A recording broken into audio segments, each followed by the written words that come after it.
Well, Iran is facing renewed threats from the US president over its handling of protests which are across the country. Mr. Trump says the Iranian government could get hit hard if it starts killing people on the streets. The demonstrations were this time set off by a cost of living crisis. Iranian President Masoud Pezeshkian has offered to mediate, but we are still seeing scenes like this shared widely on social media.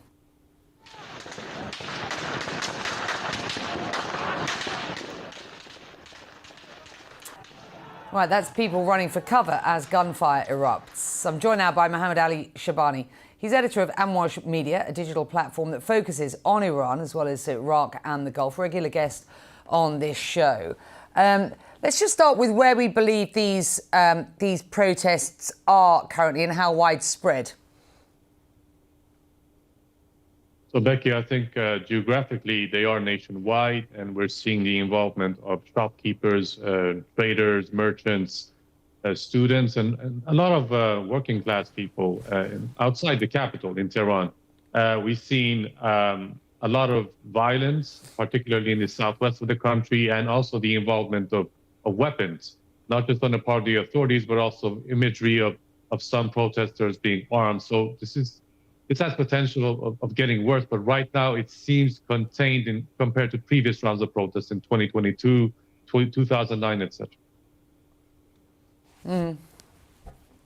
So Donald Trump has threatened to intervene in Iran twice now, before and after the operation to address Maduro over the weekend. How does that seizure, the seizure of the Venezuelan president, change the calculus, if at all, for Iran in the face of these threats to the regime by the US president?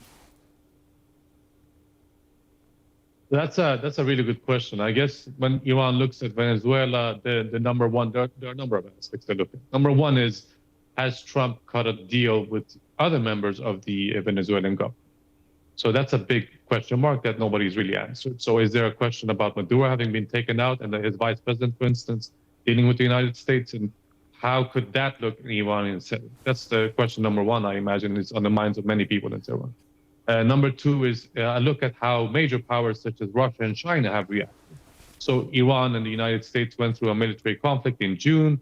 At that time, there was no Russian intervention, no Chinese intervention. So that's another thing they're kind of looking at. And I think the third aspect from the Iranian perspective is how the Trump administration is characterizing the Venezuela operation. Right now, the Secretary of State Rubio has been speaking about a law enforcement operation, saying that's not a military operation. So that has a bunch of legal consequences within the United States. So, for instance, do they need congressional approval or support for that kind of operation? How does that look in Iranian setting? Would Congress need to be on board with an operation against Iran, for example? Right.